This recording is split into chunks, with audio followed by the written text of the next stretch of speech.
Hi guys, welcome back to the channel. How are you all doing? If you're seeing my face for the first time, my name is Ijeoma Okafor and I am a Nigerian currently based in the UK. Yep, I came here for my masters and I relocated with my family, as we know on the channel. So please do well to subscribe to the channel, guys. I'm sure you're going to enjoy it here. And also I drop tips on people looking to relocate with their HND or their third class to the UK or any other country the accepted class. I drop information and tips that will help you in your relocation journey, so stick around. Yep. So, and to my returning subscribers, thank you guys so much. I really do appreciate you guys. I know you guys stick with me. You've been with me through this journey and I'm really grateful. Thank you guys so much for always watching my videos, always engaging on my posts, liking my videos. I am really grateful. Thank you guys so much. Yep. So on today's video, I will be talking about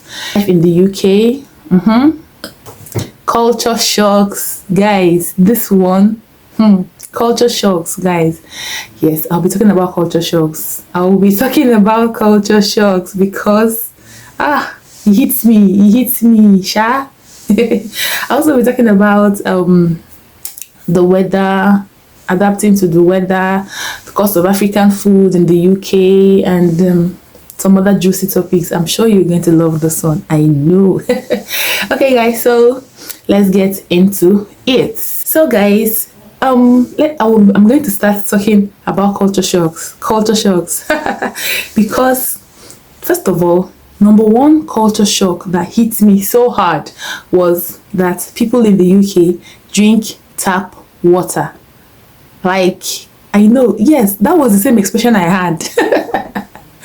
I don't understand. Like, when we first came in, I couldn't understand why people are drinking tap water. Like, you just go to the tap and you put the water in the cup and you drink it. Okay. We have tap water in Nigeria, but we don't drink it. We don't. Okay, what we have in Nigeria, we know we have the pure water and we have bottled waters and all sachet water, but we don't drink tap water. So till now, I don't drink tap water. I boil my water because there's this taste to it, and this, this notion that tap water is not clean. That is, I know they say UK has the safest and cleanest tap water. I don't know if it's in the world, but that's what I hear. But I'm not convinced, and because of the taste, there's this chlorine taste to the water that doesn't make it feel comfortable to drink. So I said no. I don't know if I'm going to drink it in the future, but for now, I boil my water. Yes.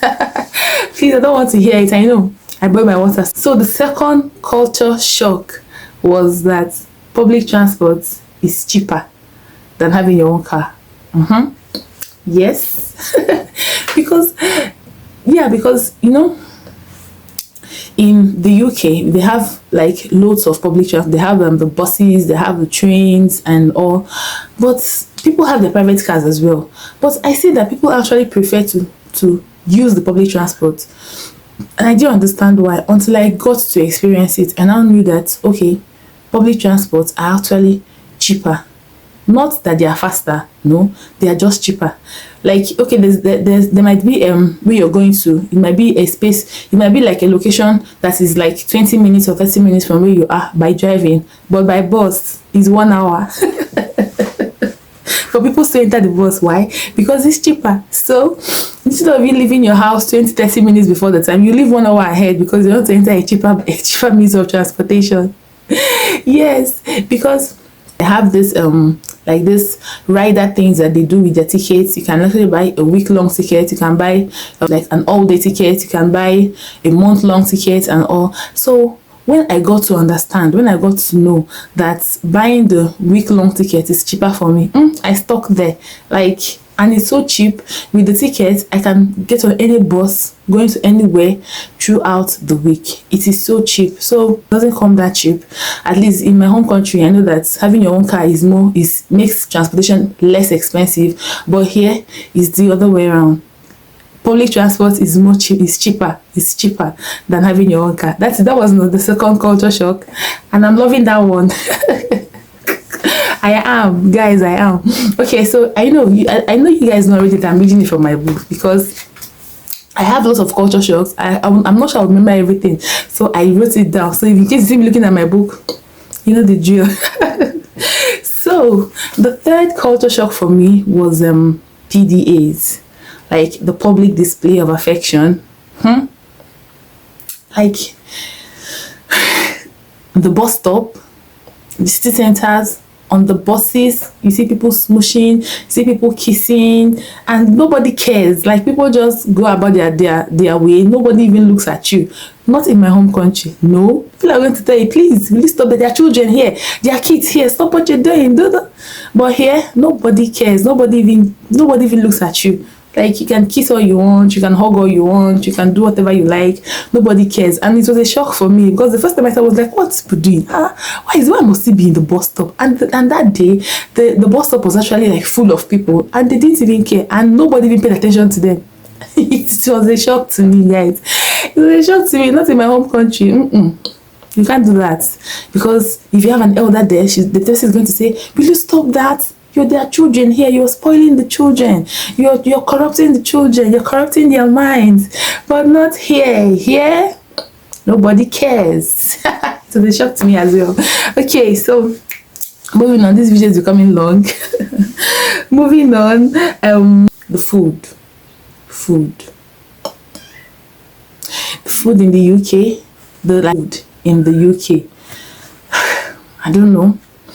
I'm sure it will take some getting used to, but for now, like, they don't like seasoning. UK people don't like seasoning at all. Do you know that they can just pour in salt in a chicken and that's it, and they tell you it's so tasty, it's so good, and when you take a bite out of it, you just be like, okay, where is the seasoning, where is the salt, please. Like, they don't like seasoning at all. They don't like seasoning. So if you want to enjoy UK foods, I'm going to give you one heads up. Just if you have a hangout or something and you don't know what to order, chicken and chips, please. At least you're used to that one. You know what to expect. Yes. So take my advice, chicken and chips. Except maybe when you start getting used to the food, the less seasoning and all, you can now order whatever you like. But if you're new in town and you're hanging out with your friends, chicken and chips to the rescue. So moving on, we're going to talk about the greetings. The greetings. So the first time I got on the bus, I sat beside one lady. She was like, you okay, love? You okay, love? Okay, I'm like, okay, I'm okay.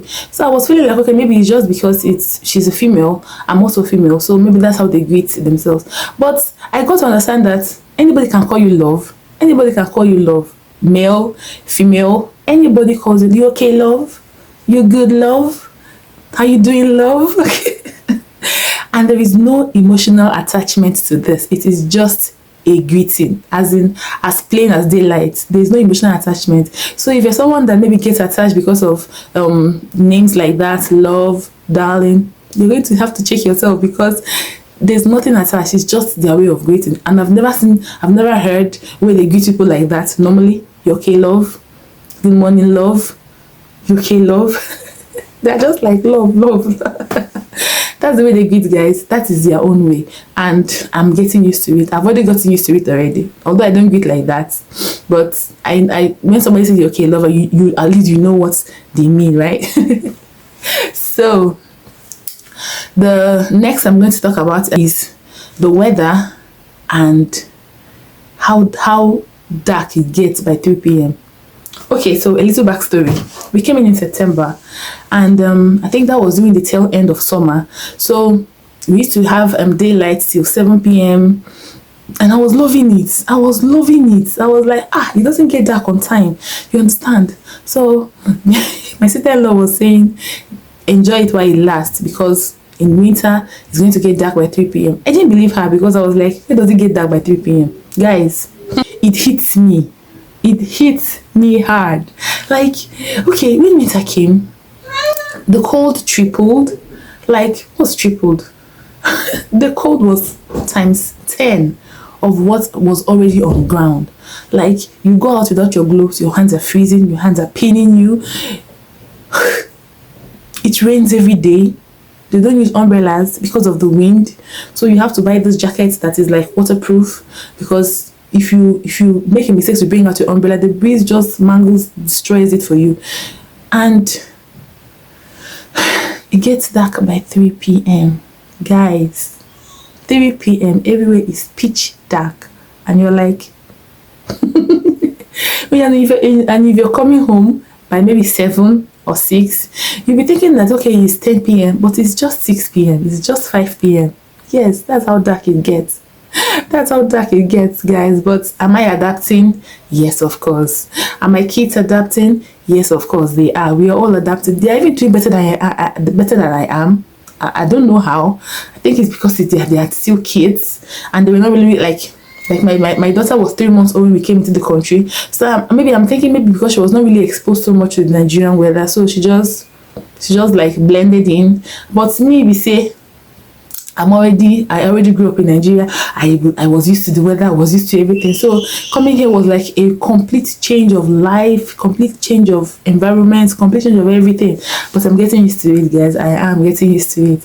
And it's already, this video is getting long, it's getting quite long. So another culture shock that I got to see is the fact that the cost of African food here is high. African food is really expensive. So if you're someone that is used to maybe your gari, you're used to making gari for your swallow with soups and all, you just have to adapt. So what people use here, what I use here, what we eat here in our house is oats. You just buy oats, you blend it, and you just make it. And first of all, it's healthier.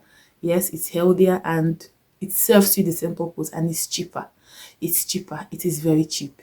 Yes, compared to gari. I heard that one sack, it's not just like a sack, it's just like a Ziploc bag of gari here is around £4, £5. But with 95p, you can buy a packet of oats. It is way cheaper. Because of African food here are so expensive. So if you're coming in and it's not possible that you can bring everything you will need from Nigeria. It will definitely finish.